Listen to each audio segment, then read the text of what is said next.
আসসালামু আলাইকুম এভরিওয়ান। আজকে আমি দেখাবো হচ্ছে যে আমরা যখন কোনো একটা ভিডিওকে আফটার ইফেক্ট থেকে ট্রান্সপারেন্ট ব্যাকগ্রাউন্ডে সেভ করতে যাই, আমাদের বিভিন্ন ধরনের সমস্যা হয়ে থাকে। অনেক সময় ট্রান্সপারেন্ট ব্যাকগ্রাউন্ড হয় না। আসলে আমরা এখানে আফটার ইফেক্ট থেকে ডিফল্টভাবে এটাকে সেভ করতে পারি। আজকে আমি আপনাদের এই প্রক্রিয়াটাই দেখাবো।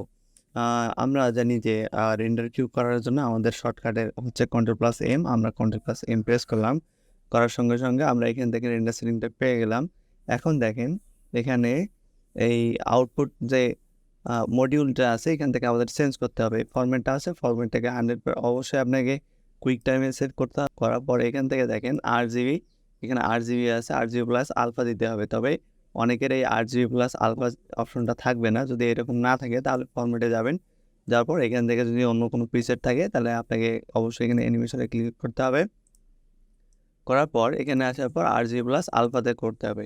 করার পর এখান থেকে জাস্ট ওকে দিবেন। দেন আপনি ফাইলটা কোন লোকেশনে সেভ করতে চাচ্ছেন, দেখেন আমি আফটার ইফেক্ট লোয়ার থার্ড নামে আমি এখানে ডাবল ওয়ান নামে এটাকে সেভ করতে যাচ্ছি। দেন এখান থেকে সেভে দিলাম। দেন তারপরে এখান থেকে আমি রেন্ডার একটা ক্লিক করে দিব।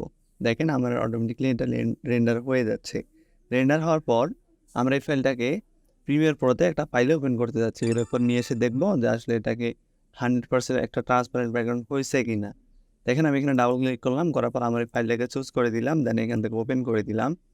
দেওয়ার পর আমি যদি আমার ভিডিও ফাইলটার উপরে নিয়ে আসি, আসার পর দেখেন আমি এখানে যখন এটাকে প্লে করব, দেখেন আমার এখানে সুন্দরভাবে এটা আমার একদম ট্রান্সপারেন্ট একটা ভিডিও আকারে সেভ হয়ে গেছে।